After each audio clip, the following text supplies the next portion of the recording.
Ladies and gentlemen, welcome back to Obsessive Compulsive Gaming.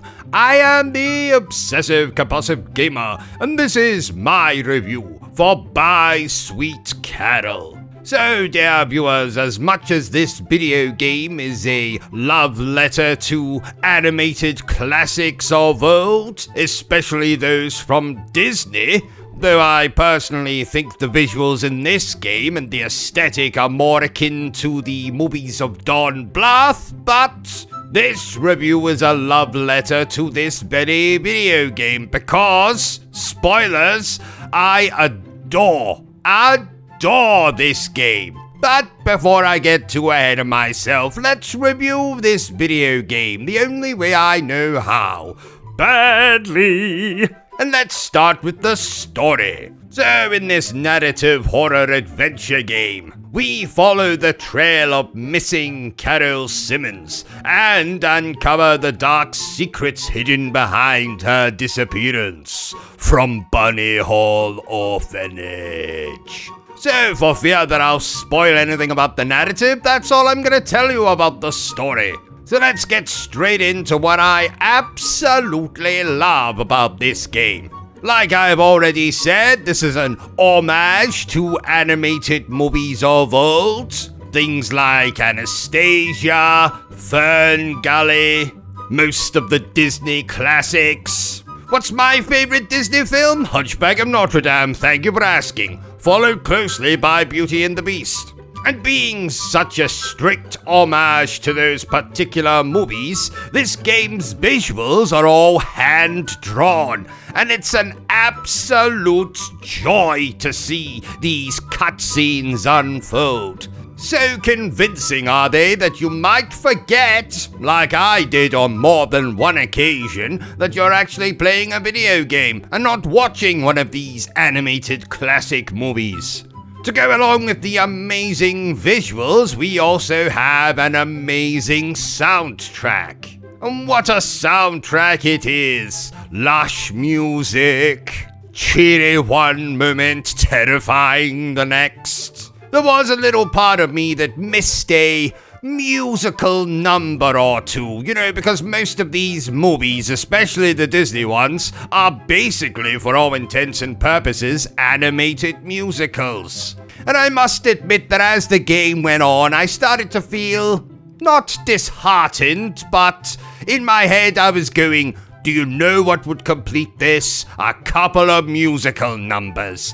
There are some dance sequences, music rhythm type sequences, press this button, in time with the music, blah blah blah. So you can imagine my amazement when I finished the game and the credits started to roll and I got my wish, an actual original musical number. Something for those of you who are used to watching Disney movies, you know that over the credits there is always either a musical number from the movie you've just watched or a cover of the most popular musical number in the film.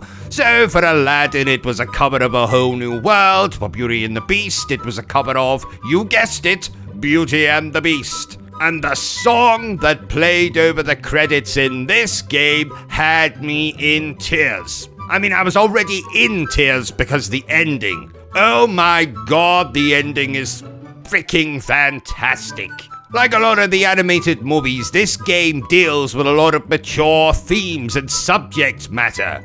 Things such as the fear of growing up, the fear of letting go, trying to change things that are completely out of your control, themes of love, themes of friendship, and the way that the final chapter of this game ties all of those themes together. Oh, chef's kiss. In fact, chef's French kiss to the talented bastard behind this game, Chris Daryl, whose name you might remember from games such as Remothered Broken Porcelain. If you saw my previous video, you will know how much I love those games, but I can say definitively here and now that this is the best game that Chris Daryl has ever made. And of course he didn't make it on his own. So compliments to every single voice actor, designer, artist, musician who worked on this very game. Believe me when I say you have made an old man, well, not really that old, I suppose some people would call me old, but you made this man incredibly happy. So let's talk a little bit about the gameplay. Interesting to know that Remothered was sort of an homage to the Clock Tower series of video games, but I actually think this game has the most in common with the Clock Tower series. Not least because it's also presented in that 2.5D perspective. It has elements of a point-and-click video game. You solve puzzles, you collect items, you can combine items. You have to do things like create a formula that you can use on a rusted lock, or make a cocktail for a particular bastard so that you can knock him out and steal his pass. You'll find out what that means if you play the actual game. The game also features those stalker-type characters that you'll be familiar with if you played the Remothered series. And just like in this game, you can hide from them, you can attempt to sneak past them. This game also introduces platforming, something that you won't be familiar to seeing in the Remothered series. And there is combat. Not a lot of combat, but it has it where it counts. I don't know about you, dear viewers, but something I always enjoy in the animated classics is that moment when the hero finally confronts the villain and they have an epic showdown.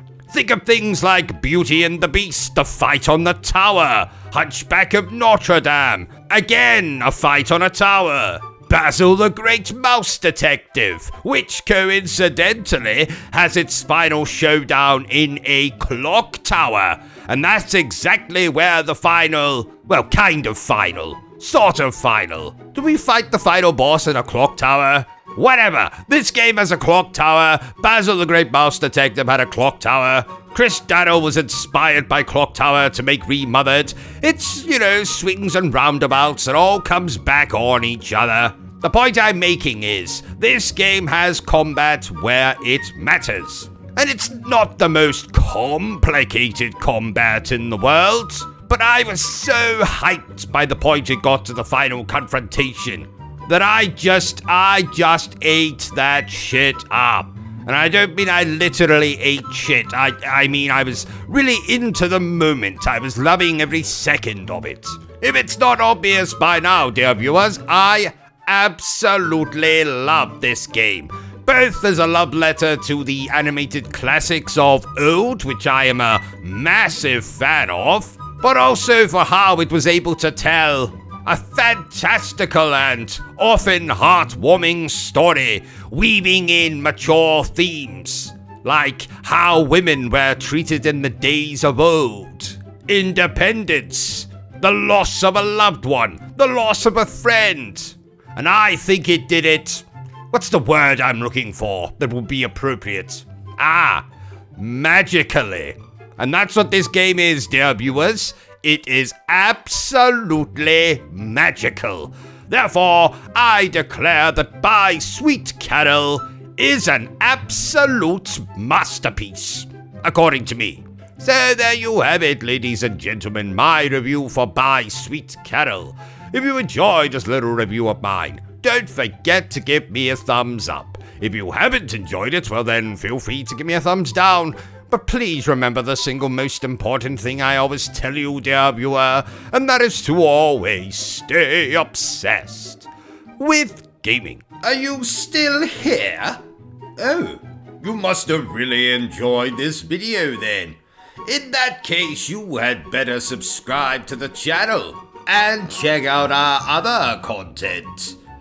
Otherwise, you're a booby pants, and no one wants to be a booby pants.